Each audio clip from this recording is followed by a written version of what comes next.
하나님께서 우리를 이 땅에 살고 있는 주의 백성들을 보호하고 계십니다.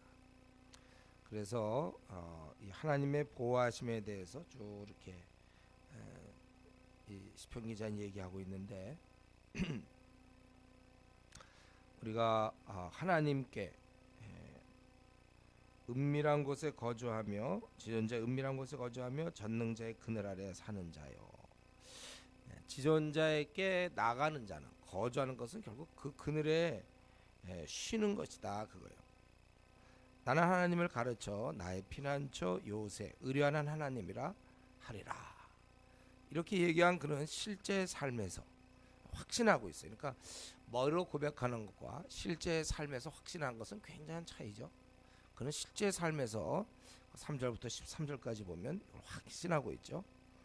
3절에 보니까 올무와 전염병에서 너를 건지실 것이다. 지금 이제 여기서 너라는 것은 이제 이스라엘 민족 전체를 얘기하는 거죠. 너를 건지실 것이고 또 그 날개의 피함과 또 그분의 그 진실함이 바로 너희의 방패가 되는 것이다.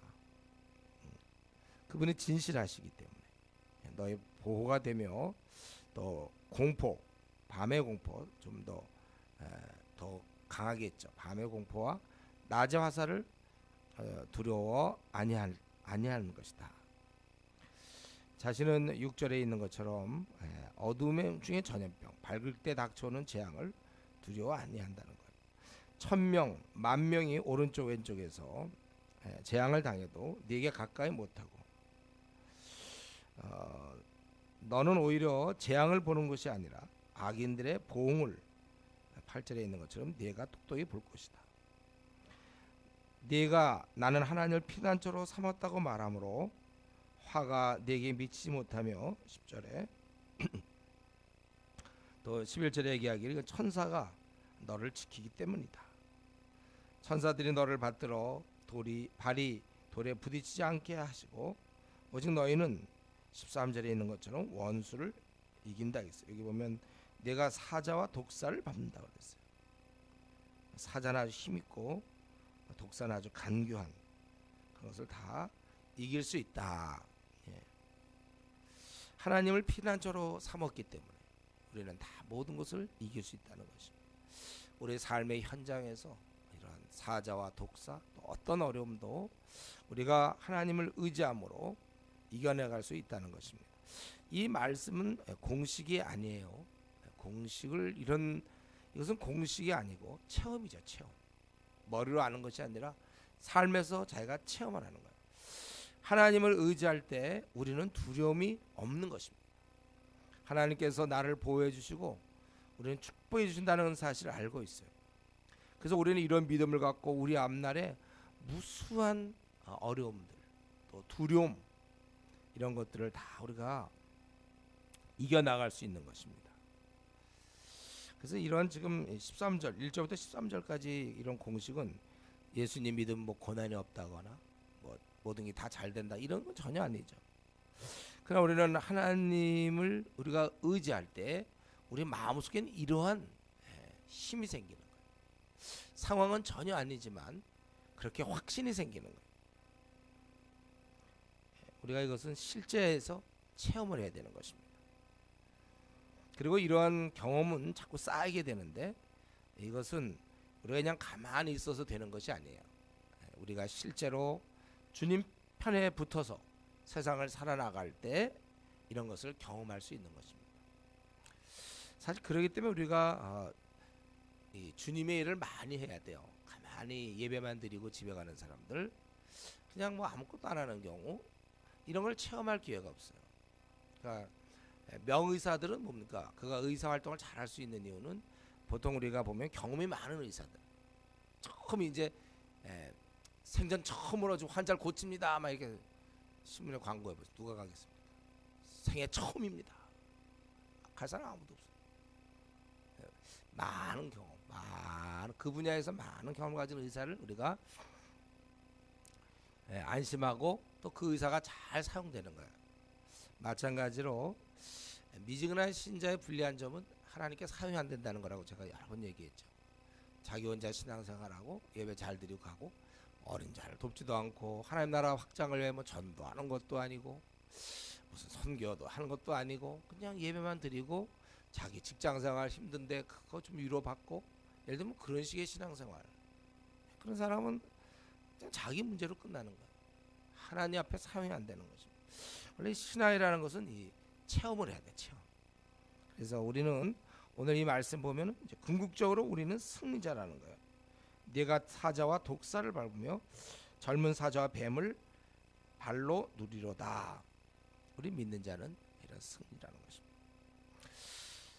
그리고 이러한 하나님의 그런 보호하심과 1절부터 13절 또 하나님께서 우리를 이러한 확신을 제가 가졌는데 실제 하나님은 어떻게 말씀하시는가?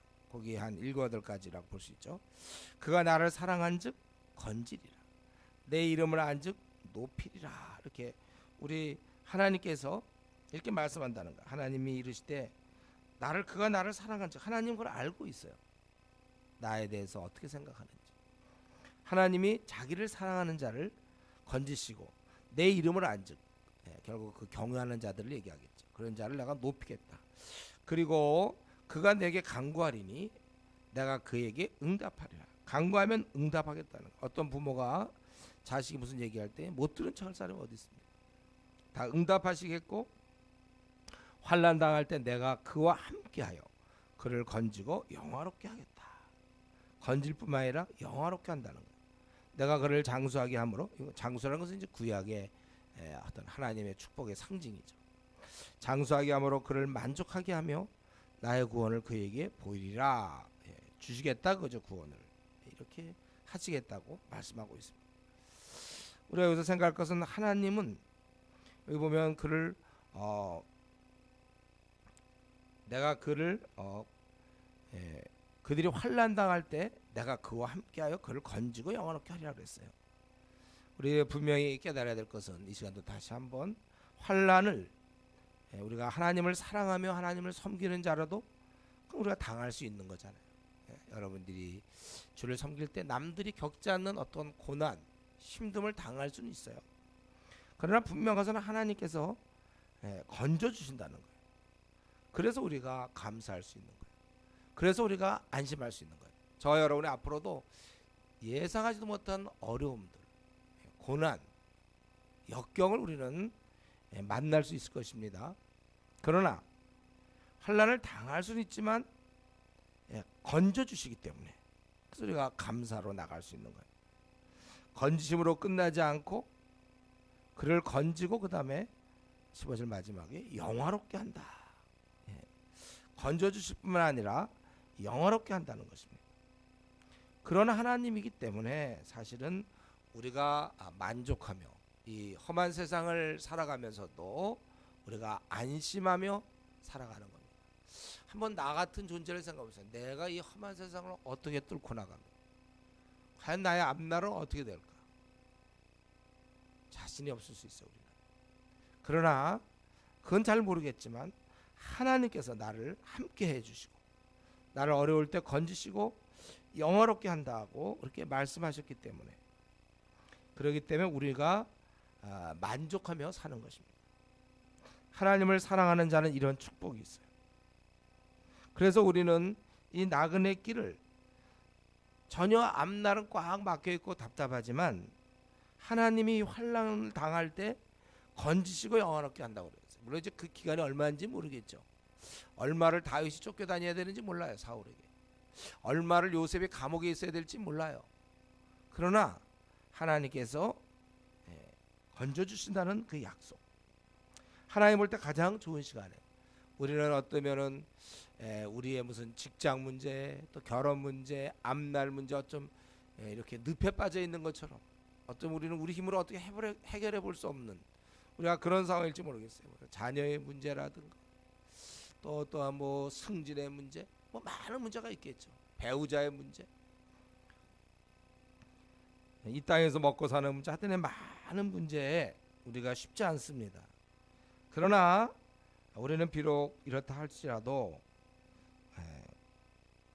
우리 하나님께서 사랑하는 자에 대해서 내가 그를 건지시고 높여주시겠다고 그랬고 또 환난 때 함께 해주시고 또 간구하면 응답해 주시고 또 건지시고 영화롭게 하신다고 그랬기 때문에 또 그를 만족하게 해주신다고 그러기 때문에 우리는 이러한 믿음을 갖고 살아가는 것입니다.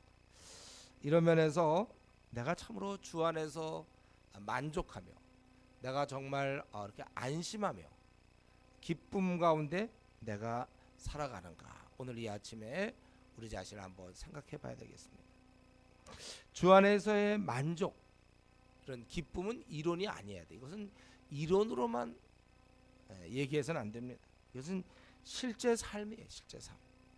그러니까 이런 실제 삶에서 누릴 수 있는 자, 그런 자가 될 수 있도록 여러분 기도하셔야 됩니다.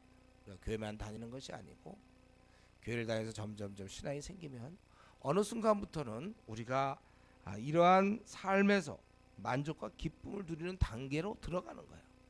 바울 사도를 보세요. 그렇게 많은 환난 가운데서도 마음에 깊은 평안이 있었고 감사가 넘치지 않았습니까? 환경에 따라 우리가 뭘 어떻게 하는 것은 아니고 우리의 신앙에 따라서 내가 만족과 기쁨, 감사가 있는 거예요. 그렇기 때문에 사실 내가 만족하고 기뻐하는 것은 환경 여하가 아니라 내 신앙 여하에 따라서, 내가 신앙이 이런 단계에 들어간다면 그럼 늘 웃고 다니는 겁니다. 기도하겠습니다.